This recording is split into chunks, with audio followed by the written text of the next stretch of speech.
someone way overpaid for a comic this week. I'm pretty disappointed, Jem. Clearly somebody hasn't been watching the videos. Was it you? Another week, another list. The hottest comics in the world. They're getting pricey, and clearly the FOMO bug be biting. Hit the like, slap the subscribe, and Gem Mint will hit you with number 10. We've got some record breakers for a classic Neal Adams cover. Number 10 on the list, Batman 227 from 1970, the homage to the classic Golden Age cover. A tribute to Detective Comics 31, and it's crazy to think that it's already been a year and a half since we lost the legend, Neal Adams. Yeah, time does fly. The last time we talked about this book was back on November 21st, and there have been 278 slabs added to the census since then. We got a couple strong performers, a 5.0 selling for $515, 10% above its 12-month average, and the 6.5 is 2% up, selling for $679. But like I said, we've got some record breakers, starting with a 4.0. The last time it sold and broke record, it was $500 in 2022. Now we have a record-breaking sale for $565 for an increase of 13%. We also have a 9.6 record-breaking sale. We haven't seen this record set since 2016, where it sold for $5,736 for an increase of 46%. The all-new high for the first time in comic history, hitting $8,400. And it makes sense, especially when you consider the massive increase in census count. Gem already reported on over 250 copies being added to it. That is an 18% increase in comics being graded in under a year. I've always loved the way that Neal Adams drew Batman at this time. He's more gothic, he's more spooky, and we really haven't gotten this type of version on the big screen as it pertains to live action. The closest thing we got was Robert Pattinson, but come to think of it, that movie, the Riddler was a bit more horrific than Batman. So hopefully James Gunn is able to maybe source some of this material and bring a more horror version to the big screen.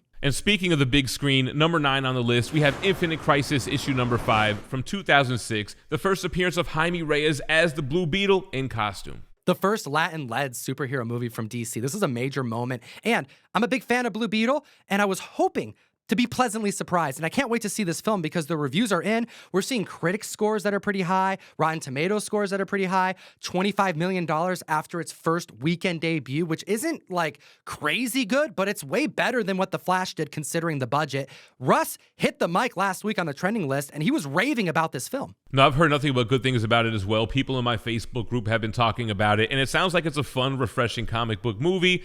First time we're seeing it on the Hot 10. You guys talked about it on the trending list back on April 6th. 243 slabs added to the census since then, bringing that total up to 1,600. And we have some strong performers. A CGC 9.0 selling for $59, 7% above its average. The 9.4 is up 10%. The 9.6 is up 29%. And the 9.8 is super affordable, selling for $250, which is 33% above its average. And 10 copies outsold that average this week. When comic books land on the Hot 10, the first question our community members typically have, and I want to see your participation in the comment section below, help steer your fellow comic fans the right direction, because this is a moment where it's like, do you buy the book after the movie drops?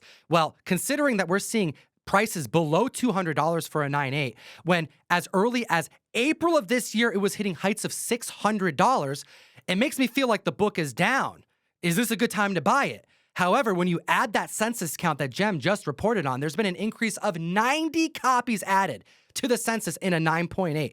I think that this adjustment doesn't mean that the book is gone forever. This may be a prime opportunity to grab the book if you saw the movie and you dig Jaime Reyes. Especially considering how affordable this book is, and it's probably because there's so many different keys for Jaime Reyes and Blue Beetle in general. If there were only an app that categorized all these different comics. There are 3 different Blue Beetles to know about, so many different keys, and the modern issues have variants that you gotta be able to hunt for. Download the best comic app in existence, Key Collector Comics. This right here is available for Androids and iPhones. Support the show. Code Tom101 gets you a free 2-week subscription. And this is how you can catalog all your books, but also learn about funny books and see all the keys that are worth knowing so that when you're on the hunt, you're prepared. An actress gets a haircut, and this book ends up on the Hot 10. Number 8 on the list, we've got an amazing Spider-Man key, issue 121, The Death of Gwen Stacy. Peter Parker unintentionally snapping the neck of Gwen Stacy. We have a comic book that is spiking all because of Emma Stone and her haircut that looks remarkably similar to Spider-Gwen. What's going on? This is always going to be a Bronze Age Spider-Man key. Either way, she could just be cosplaying as the character. This book is always going to be hot, but we got a 4.0 selling for $250, 2% above average. The 5.0 is up 13%. The 6.5 is up 10%, and the 9.4 selling for about $1,440, which is still above its 12-month average. The last time we chatted about this book was when it hit number 8 as well, back in June. Since then, there's been an increase of 158 copies added to the CGC census, one of which graded at a 9.8, making the total 9.8 census count 80 copies. So there's an increase of demand, sure, but the supply is up on a book that's adjusted on a classic Spidey key that, regardless of spec, is going to be a hot book. At this point, I wouldn't put it past any of these studios to bring back an actor or an actress to reprise their roles, and she didn't just cut her hair, she also dyed it, looking suspiciously similar to the animated version. What do you guys think? We've been talking a lot about Spider-Gwen Spec, specifically multiverse Spec. I want to know your thoughts in the comment section below while we take you to number 7 on the list with a brand new comic to the Hot 10. Let's welcome a classic ASM Kraven cover. We have ASM 47. This book came out in 1967. Another tried and true Silver Age Spider-Man key, and I feel like we've been seeing more Kraven covers and appearances than his actual first appearance since the movie announcement, which is 1 year away to the month, by the way. But we do have some strong performing sales on this one. A 4.0 selling for $150, 27% above average. The 5.0 is up 22%. The 7.5 is up 16%. The 8.0 is up 4%, and the 8.5 sold for $432, 7% above average. This is a really tough cover in high grade because it has a white background. A lot of these are faded, and any imperfections really pick up, and the eye appeal is really what matters in high grade. There's only 20 copies graded at a 9.8, and we're hearing some information from the studio and Aaron Taylor Johnson, who's set to portray Kraven. And this is what I found most intriguing. It's being described, the film, as a tragedy. What do you think about that, Jen? I think it's a good sign for the movie, and it's on par with the character. I know most Spider-Man fans want to see a Kraven's Last Hunt adaptation, which is super dark. Aaron Taylor Johnson talked about preparing for this role, how he went out into like the wilderness and stalked prey and experienced what it was like to deal with like the emotional turmoil of taking the life of another animal.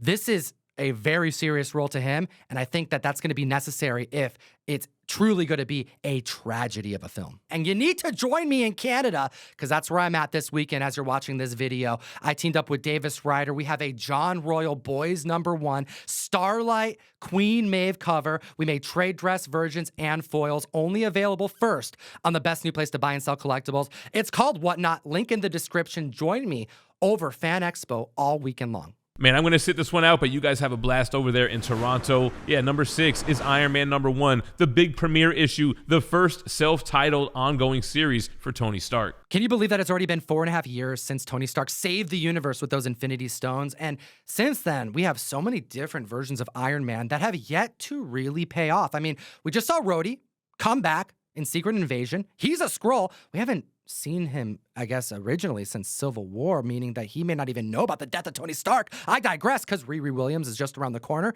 Tom Cruise, where are you at? Is that Superior Iron Man even a thing still? Well, we have a comic book that is more affordable now than ever, and it's a classic key. The 3.0 is going for $457. That's an increase of 10%. The 4.5 is up 13%. The 6.5, that's up 40%, clearing the $1,000 marker for the first time in a year, selling for $1,100. And the 7.0 can't keep up because that's also selling for $1,100 for an increase of 5%. The 7.5, which 2 copies outsold the average this week, is up 5%, selling for $1,159. And the 8.0 sold for $1,650 for an increase of 14%. And 2 different copies outsold that average this week. Nothing has been the same since we lost Tony Stark in Avengers Endgame. Could Iron Man be the only hope for the MCU? A lot of potential with the character, and I've been hearing those rumors as well. Moving on to number 5 on the list, we've got Wolverine #1, holding strong on the Hot 10. What is going on, Jem? I think someone way overpaid. We've been covering this book for months now. It's one of the hottest books in the world. It's been on the list multiple times. And we have a 9.8 that I think someone paid double for when they shouldn't have. You got to subscribe to the channel, Comic Fam, because some members clearly aren't watching. This is one of the keys that has benefited from the Deadpool 3 hype, and I think somebody definitely overpaid, but we'll get to that in a moment. The 9.0 sold for $179, 20% above its 12-month average. The 9.2 is up 15%, and 3 copies outsold the average. The 9.4 is up 30%, and 5 copies outsold the average. Then we got the newsstand 9.4, selling for $360, 51% above its 12-month average. The 9.6 sold for $288 for an increase of 7%, and 2 different copies outsold that average. And then we have the 9.8, which we have been telling the community as it approached the $550 marker, $600 marker, that this price seems great to get this book at. I value this book at $800 plus, and the average has been $687 for a year now. Well, we have a high sale that just clocked in for $1,170. What the hell? And I'm over here looking at the book like, is there something I'm not seeing? Is it a newsstand? Is it a Mark Jewelers? Is it like a perfectly centered wrap? And it just looks like a really nice 9.8, which sold for very close to its all-time record high of $1,365. This sale took place on Heritage Auctions. This right here is one of the biggest auction houses for comic books. Maybe someone got some FOMO. Maybe they just didn't care and they just wanted the book. That happens a lot over there. But does it mean that this book is actually worth $1,200 all of a sudden? Well, I think not, because 6 days later, we see a sale for a 9.8. The copies look identical, and it went for $684. That is way closer to Earth. Don't overpay for comics when you can get them for nearly 50% of the hype. And number 4, back on the list, we have a repeat offender, Batman Adventures 12, the first comic book appearance of Harley Quinn. Every quarter, we go over the last 3 months of numbers to report on the books that are the hottest in the world throughout that duration. And this book landed at number 4 for Q2, and it hasn't seen the Hot 10 at all since then. So this book is clearly not going to land on the Q3 rankings. But considering that Harley Quinn is one of the most spec'd on characters this year, seeing the prices go for what they're going for across the board tells me that members are trying to cash in now and scoop up the books while the prices are low. You can get a 5.0 for just over $400, and that's still 14% above average. The 6.5 is selling 3% above average. The 7.5 is up 2%. The 8.5 is up 22%. The 9.0 sold for $670, 7% above its average, and the 9.2 is up 16%. Then we got the 9.8, selling for $2,800, 5% above its 12-month average, and it didn't stop there. The newsstand 9.8, keep an eye out for that barcode, hit $5,760. That's an increase of 11% at a time where there really isn't any news about Harley Quinn. Just wishful thinking and anticipation of Lady Gaga taking on the role. And think about it. It's performing high at a time where the market is down, and we're adding more and more slabs to the census. 170 more added since we talked about this book on June 19th, and 21 of those are 9.8s. That's a lot of pristine copies on a very expensive wanted book. At the list at number 3, we have Iron Fist 14. Wolverine has dropped to midway through the list. It's still hot as hell, but we're seeing a lot of other mutant spec over this last week creeping up on the list. We have the first appearance of Sabretooth. And Key Collector mentions there were a ton of other mutant keys that could have easily made this list. Stuff like New Mutants 87, the first appearance of Cable, X-Men 12 and 13, the first and second appearance of Juggernaut, and even X-Men 4, first Brotherhood of Evil Mutant, and the first Scarlet Witch and Quicksilver. We chatted about X-Men 100, old versus new team, just last week on the trending list. We also have X-Men 101, first Jean Grey as the Phoenix. These books all are trending well, all because of Deadpool 3. It's not just Hugh Jackman's reprisal of the role, it's the spec that other mutants may be in this movie that could also set the stage of how they're going to be utilized long term. We're seeing sales in every grade from 5.5 to 9.0 selling above average, anywhere from 6 to 24%. The 8.0 selling for $495, which seems low. That's an increase of 7%. The 8.5 selling for $650 is up 24%. And the 9.0 is selling for $5 more for an increase of 6%. The 9.6 heights were $2,600, and that was set in 2022. You can grab one for a little over $1,300 right now. The book is down. It's very respected, and it's a major Logan adjacent key. No, it really makes you think that we're probably going to see some version of Sabretooth in the upcoming Deadpool 3 movie. And speaking of Deadpool, number 2 on the list, New Mutants 98, his first appearance. Before we get to New Mutants 98, I do have a surprise for the comic fam. I've been teaming up with Johnny Desjardins, one of my favorite artists over the last couple of years, and I'm officially his art rep. It's very cool. And if you want to get any original Johnny Desjardins artwork, you can go to comictom101.store because that's where it's all going. And Jem, I want to get your reaction because I haven't even opened this yet. We have his knife palette technique on a sick tick cover that has come out over the last 2 years, and I want to know your thoughts about it. No, I'm excited to see it. What did I see on your site? He had the 300 cover up there? Absolutely, yeah. Everything that he has available is officially on my website. Take a look at this. Boom. We got Erica Slaughter, knife palette technique. Johnny goes all out. Some of his canvases are huge. It takes him days to do these types of pieces that end up becoming variants, and I have the privilege to bringing them to the community. If you want to get some original artwork, one of one to decorate your casa, go and support the show and hit the website. I'm a sucker for comic book painters, and I love how large this canvas is. It would look great down here in the Gempire. No surprise to see this book on the list. It made it on number 1 last week, and they've added 54 more slabs to the census since then, which includes 7 more 9.8s. I think Deadpool 3 is probably the most anticipated upcoming movie from the MCU, and it looks like a lot of collectors are in agreement. We got an 8.5, up 10% from his 12-month average. The 9.0 is up 20%. The 9.2 is up 17%, and the 9.4 is up 11%. The newsstand 9.4 is hitting $600. That's a $100 increase for that barcode, and we typically only see that bump at a 9.6 and greater. Speaking of which, the 9.6 direct copy is going for $591 for an increase of 2%, but the 9.6 newsstand is selling for $787 for an increase of 2% as well. And the CGC 9.8 is still selling strong at $1,570, 3% above its 12-month average. It's been selling for that all year. This movie originally was slated for May 2024, and that was after the first pushback. Well, between the writers and actors strike,